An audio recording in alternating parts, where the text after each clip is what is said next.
Shalom saudara dikasihi Tuhan Yesus Kristus. Selamat malam, selamat berjumpa dalam renungan pada malam hari ini. Doa dan harapan saya saudara semua ada dalam keadaan yang baik, sehat, penuh sukacita, dan berlimpah berkat Tuhan. Sebelum kita mendengarkan renungan firman Tuhan, mari sama-sama kita satukan hati dan berdoa. Bapa Surgawi, Bapa dalam nama Tuhan Yesus Kristus, Bapa yang agung, yang kudus dan mulia, Bapa yang sangat baik, kami mengucap syukur untuk berkat kemurahan-Mu di sepanjang hari ini. Tuhan sudah menolong kami, menyertai kami dalam segala aktivitas kami. Dalam segala keadaan, Tuhan turut bekerja, memberikan kami kekuatan untuk melewati semuanya. Terima kasih Tuhan. Berkati kami saat ini mau mendengarkan sabda firman-Mu.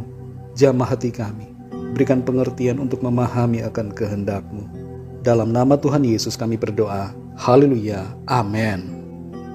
Saudara dikasih Tuhan, pembacaan Alkitab kita pada saat ini terdapat dalam kitab Nabi Amos pasal 1 dan 2. Saudara dapat membacanya secara pribadi setelah mendengarkan renungan ini. Saya akan membaca Amos pasal 1 ayat yang pertama. Tertulis demikian. Perkataan yang dinyatakan kepada Amos, salah seorang peternak domba dari Tekoa, tentang Israel pada zaman Uzia, Raja Yehuda, dan dalam zaman Yerobeam, anak Yoas, Raja Israel, 2 tahun sebelum gempa bumi. Saudara dikasih Tuhan, Amos adalah seorang biasa yang dipanggil Tuhan untuk melayaninya sebagai penyampai firman Tuhan bagi bangsa Israel, tapi juga kepada segala bangsa secara umum. Pesan firman Tuhan di dalam kitab Amos adalah bahwa Tuhan menghendaki kesucian hidup setiap orang yang diwujudkan dalam sikap dan tindakan sehari-hari. Amos melayani sebagai nabi dalam era pemerintahan Raja Yerobeam yang memerintah Israel bagian utara yang beribu kota di Samaria. Amos kemudian dibunuh oleh anak dari Amasia, seorang imam di Betel. Nubuatannya tentang keruntuhan kerajaan Israel bagian utara menjadi kenyataan. Tentara Asyur menyerbu dan membawa bangsa itu sebagai tawanan. Kita perhatikan saudara, dalam Amos 1 ayat 1 ini tertulis, perkataan yang dinyatakan kepada Amos, salah seorang peternak domba dari Tekoa, tentang Israel pada zaman Uzia, Raja Yehuda, dan dalam zaman Yerobeam, anak Yoas, Raja Israel, 2 tahun sebelum gempa bumi. Siapakah Amos? Data tentang Amos dapat kita temukan jawabannya dalam ayat pertama ini. Ia adalah seorang peternak domba dari Tekoa. Dari statusnya sebagai peternak domba, kita dapat mengerti bagaimana tanggapan orang-orang pada zamannya terhadap dirinya dan terhadap apa yang ia sampaikan. Orang-orang memandang rendah dirinya karena statusnya sebagai peternak domba. Kalau kita bandingkan dengan nabi-nabi lain, misalnya Nabi Yehezkiel yang adalah seorang imam, maka Amos dapat dipandang tidak punya kompetensi untuk menyampaikan suara firman Tuhan. Kita lihat saudara bahwa Nabi Yehezkiel saja yang adalah seorang imam tidak didengarkan oleh bangsanya. Apalagi ini, Amos yang hanya seorang peternak domba. Akhir hidup dari Amos lebih lagi membuktikan betapa ia tidak dipandang. Anak dari seorang imam bernama Amasia membunuh Amos. Bukan seorang raja atau seorang prajurit kerajaan atau rakyat biasa yang membunuh Amos, tapi anak dari seorang imam yang seharusnya mengerti tentang suara firman Tuhan. Tapi tindakan pembunuhan ini menunjukkan bahwa anak dari Imam Amasia memandang enteng Amos sebagai nabi. Saudara dikasih Tuhan, seringkali kita berlaku tidak seharusnya terhadap orang yang menyampaikan suara firman Tuhan. Kita tidak memperhatikan apa yang disampaikan, tapi kita lebih memperhatikan siapa yang menyampaikan. Hal ini sudah umum terjadi, saudara. Memang orang-orang cenderung melihat siapa yang berbicara, siapa pengkhotbahnya, siapa pembicaranya, daripada apa yang disampaikan olehnya.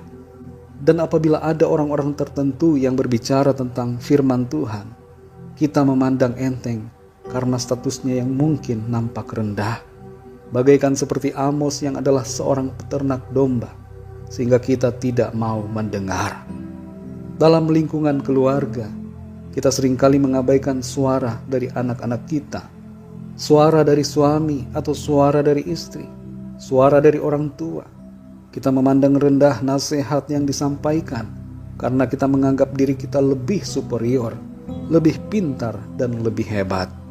Padahal Tuhan dapat berbicara melalui siapa saja, termasuk melalui orang-orang yang nampak rendah secara sosial, yang miskin, yang biasa, untuk menyampaikan maksud baik yang diinginkan Tuhan untuk kita kerjakan.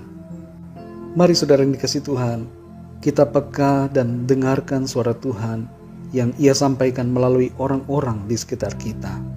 Walaupun mereka mungkin secara status sosial nampak rendah, meskipun mereka kelihatannya tidak punya kompetensi untuk menyampaikan firman Tuhan, tapi ketahuilah bahwa Tuhan dapat berbicara melalui orang-orang di sekitar kita. Dan kalau Tuhan berbicara kepada kita, maka kita harus benar-benar mendengarkan. Mari mintalah Tuhan untuk memberikan kita pengertian dan kerendahan hati untuk mendengar dan mengerti suara Tuhan. Mari kita berdoa, saudara.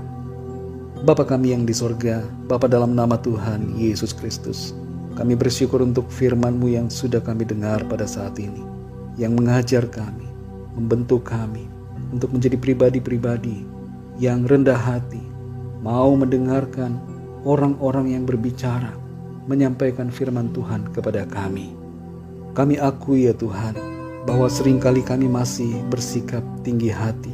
Kami merasa diri kami superior, dan kami memandang orang berdasarkan status mereka, berdasarkan kompetensi mereka, apakah mereka layak atau tidak. Kami seringkali menilai berdasarkan penampilan lahiriah. Tapi saat ini kami bersyukur untuk firman-Mu yang berbicara kepada kami semua, untuk kami peka, mendengar dan mengerti apa yang menjadi suara firman-Mu bagi kami, melalui orang-orang di sekitar kami. Terima kasih Tuhan, kami bersyukur untuk firman-Mu. Kami mau melangkah dalam kehendak-Mu. Berkati kami Tuhan di sepanjang malam ini, dalam istirahat malam kami. Berikan kami tidur yang nyenyak, bangunkan kembali besok pagi dengan kekuatan baru, tubuh yang sehat diberkati Tuhan. Kami bawa dalam doa setiap permohonan doa, apapun yang menjadi pergumulan kami, sakit, penyakit, dan berbagai persoalan, agar Tuhan menjamah, menyembuhkan, memberikan jalan keluar bagi setiap kami. Terima kasih Tuhan, berkat-Mu atas bangsa kami dan atas semua bangsa di dunia ini. Berkati gereja-gereja-Mu, semua umat-Mu di mana saja berada. Berkati keluarga kami masing-masing secara pribadi. Terima kasih Tuhan, ampuni kami akan segala dosa dan kesalahan kami, seperti kami pun mengampuni orang yang bersalah kepada kami. Kami menyerahkan segala sesuatunya ke dalam tangan kasih-Mu.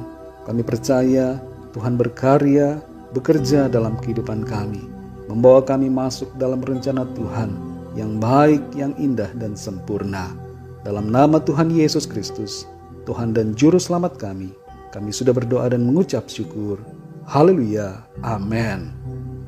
Puji Tuhan, saudara yang dikasihi Tuhan, saya percaya firman Tuhan menjadi berkat dan kekuatan buat saudara semua, dan Roh Kudus akan menolong saudara untuk lebih lagi memahami kebenaran firman Tuhan. Tuhan Yesus memberkati saudara semua.